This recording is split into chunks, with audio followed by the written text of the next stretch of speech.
Assalamualaikum warahmatullahi wabarakatuh. Selamat siang para guru hebat, calon guru penggerak angkatan 7 di seluruh Indonesia.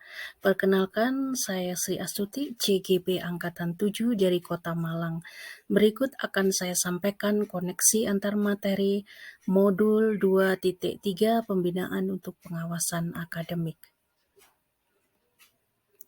Saya didampingi oleh pengajar praktek Bapak Dasyanto dan fasilitator Bapak Agus Sunyoto.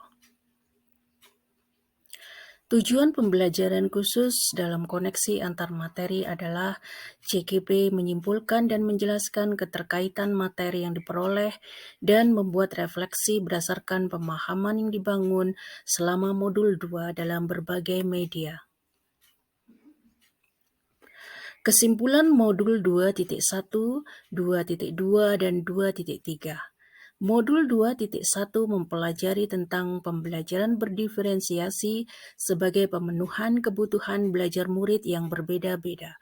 Pembelajaran berdiferensiasi dirancang dengan memperhatikan 3 hal, yaitu kesiapan belajar murid, minat murid, dan profil belajar murid. Strategi pembelajaran berdiferensiasi dapat dirancang sesuai dengan 3 hal tersebut, sehingga pembelajaran berdiferensiasi secara konten, proses, dan produk. 3 diferensiasi dapat dipadukan, namun minimal ada 2 diferensiasi yang dirancang oleh guru untuk mengakomodir keragaman kebutuhan belajar murid. Pembelajaran berdiferensiasi yang terselenggara di kelas dapat membantu lembaga dalam menciptakan lingkungan yang positif sebagai syarat kondisi aman dan nyaman yang dibutuhkan oleh murid untuk membantu melejitkan potensi murid di sekolah. Modul 2.2 mempelajari tentang pembelajaran sosial dan emosional yang meliputi peningkatan 5 kompetensi sosial dan emosional, lingkungan belajar yang suportif, dan peningkatan sikap pada diri sendiri, respek dan toleran terhadap orang lain, dan lingkungan sekolah. Penerapan 3 hal tersebut diharapkan mampu meningkatkan perilaku positif, mengurangi perilaku negatif, mengurangi tingkat stres, dan meningkatkan performa akademik murid. Pembelajaran sosial emosional ini mengarah pada pencapaian well-being yang ditandai dengan sikap dan suasana hati yang positif, relasi yang positif dengan sesama murid, guru memiliki resiliensi dan optimalisasi diri serta kepuasan diri yang tinggi berkaitan dengan pengalaman belajar di sekolah. Modul 2.3 mempelajari tentang pembinaan untuk pengawasan akademik, berisi tentang konsep coaching secara umum dan konsep coaching dalam konteks pendidikan, paradigma berpikir dan prinsip coaching, kompetensi inti coaching dan tirta sebagai alur percakapan coaching, supervisi akademik, dan paradigma berpikir coaching. Paradigma berpikir dan prinsip coaching terdiri dari fokus pada coachee, bersikap terbuka dan ingin tahu, memiliki kesadaran diri yang kuat dan mampu melihat peluang baru dan masa depan.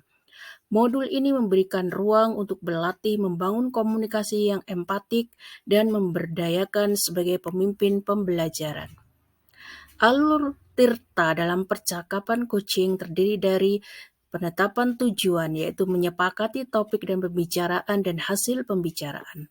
Yang kedua, identifikasi, menggali dan memetakan situasi saat ini dihubungkan dengan fakta-fakta yang ada. Berikutnya, rencana, mengembangkan ide untuk alternatif pemecahan masalah. Dan terakhir adalah tanggung jawab, berkomitmen akan langkah selanjutnya. Prinsip supervisi dalam akademik dalam paradigma berpikir coaching terdiri dari kemitraan, konstruktif, terencana, reflektif, objektif, berkesinambungan, dan komprehensif.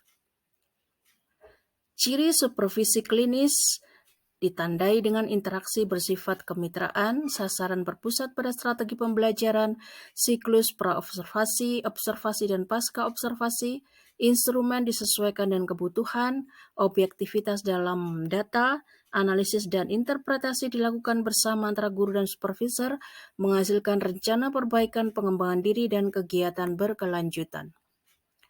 Pertanyaan pemantik 1. Bagaimana peran Anda sebagai seorang pelatih di sekolah dan keterkaitannya dengan materi sebelumnya di paket modul 2, yaitu pembelajaran berdiferensiasi dan pembelajaran sosial emosional.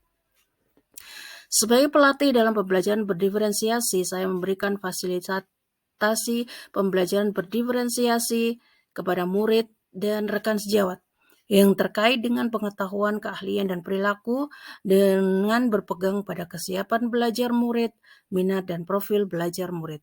Sebagai pelatih dalam praktek pembelajaran sosial dan emosional, saya memberikan fasilitasi pembelajaran sosial emosional kepada murid dan rekan sejawat terkait dengan pengetahuan, keahlian, dan perilaku meliputi latihan kesadaran diri, latihan stop dengan memperhatikan kesadaran diri, manajemen diri, kesadaran sosial, keterampilan berelasi, dan keterampilan pengambilan keputusan yang bertanggung jawab. Pertanyaan pemantik 2. Bagaimana keterkaitan keterampilan pembinaan dengan pengembangan kompetensi sebagai pemimpin pembelajaran? Sebagai pemimpin pembelajaran, diharapkan dapat memiliki nilai-nilai berpihak pada murid, mandiri, reflektif, berkolaborasi, dan inovatif. Pemimpin pembelajaran merupakan salah satu peran yang diharapkan dari seorang pendidik, dan sebagai pemimpin pembelajaran, diharapkan dapat menerapkan paradigma dan prinsip coaching dalam melakukan supervisi akademik, menggunakan alur tirta. Keterampilan coaching menggunakan alur tirta menjadi salah satu wujud pengembangan kompetensi pendidik sebagai pemimpin pembelajaran. Berlatih sebagai coach yang mampu menggerakkan komunitas sekolah pada ekosistem belajar. Perubahan strategi yang dimiliki sebagai pemimpin pembelajaran dan kepala sekolah dapat mendasari semangat merdeka belajar untuk meningkatkan kualitas kurikulum, standar isi, standar proses, dan standar penilaian yang bermakna dan kualitas sumber daya guru dan tenaga kependidikan dalam mewujudkan pendidikan yang berpihak pada murid, pada satuan pendidikan di sekolah dan daerah tempat saya mengabdi. Selanjutnya, konsep materi yang disajikan dalam modul 2.3 ini sejalan dengan filosofi pendidikan, pemikiran Ki Hajar Dewantara, dan perkembangan pendidikan abad 21, antara lain prinsip pembinaan, kompetensi inti pembinaan, alur percakapan tirta, dan supervisi akademik dengan pembinaan paradigma berpikir. Setelah mempelajari dan mempraktekkan beberapa latihan percakapan berbasis coaching, CKP dapat memperkuat perjalanan pembelajaran CKP menjadi seorang pemimpin pembelajaran dan kepala sekolah. Model refleksi 4F. Model refleksi 4F terdiri dari facts, feelings, findings, dan futures. Refleksi CKP. Pengalaman atau materi pembelajaran yang baru saja CKP peroleh terkait dengan pembelajaran berdiferensiasi, pembelajaran sosial emosional, dan pembinaan untuk pengawasan akademik. Selama mempelajari modul 2, saya merasa senang sekali dan sangat antusias karena banyak pengalaman yang dapat dimaknai dan kemudian ditarik dalam konsep materi yang sedang dibahas. Ada praktek dan pengalaman yang sudah sesuai dengan materi, namun ada juga beberapa praktek dan pengalaman yang agak berbeda. Keragaman kondisi real dan konsep yang berbeda membuat CKP lebih termotivasi untuk segera melakukan perbaikan-perbaikan berdasarkan pemahaman yang diperoleh dalam modul yang telah dipelajari. Keterlibatan CKP dalam proses layanan BK yang sudah baik dapat terus dilanjutkan dan dikembangkan, antara lain kegiatan tes non-diagnostik pada awal tahun pelajaran, kegiatan layanan BK yang disesuaikan dengan kebutuhan murid, dan meningkatkan kolaborasi dengan rekan sejawat dalam meningkatkan pelayanan BK yang berpihak pada murid. Keterlibatan CKP dalam proses layanan BK yang perlu diperbaiki terkait paradigma berpikir coaching yang nanti akan diterapkan saat proses konseling, yaitu lebih fokus pada murid dan mengoptimalkan potensi yang dimiliki murid agar murid dapat melejitkan kemampuan dirinya secara optimal dalam akademik.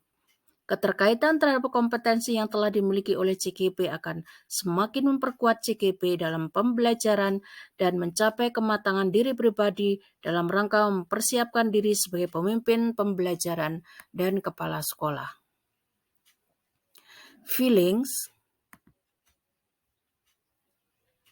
Selama proses pembelajaran modul 2, saya sangat senang sekali karena mengetahui tentang pemenuhan kebutuhan belajar murid melalui pembelajaran berdiferensiasi, pembelajaran sosial dan emosional dengan 5 kompetensi untuk mencapai well-being dan supervisi yang ideal, memiliki prinsip kemitraan, proses kreatif, dan mengoptimalkan potensi. Dan hasil supervisi disampaikan melalui coaching dengan alur Tirta.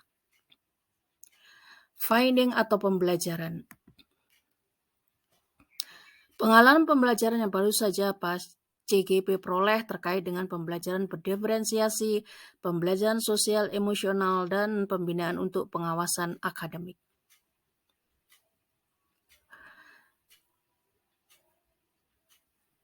Modul-modul yang ada di dalam materi selama modul 2.1, 2.2, dan 2.3 telah memberikan ruang kepada CGP untuk berlatih dan mempersiapkan diri dalam proses pembelajaran sebagai pemimpin pembelajaran di sekolah dan sebagai kepala sekolah. Future atau perencanaan.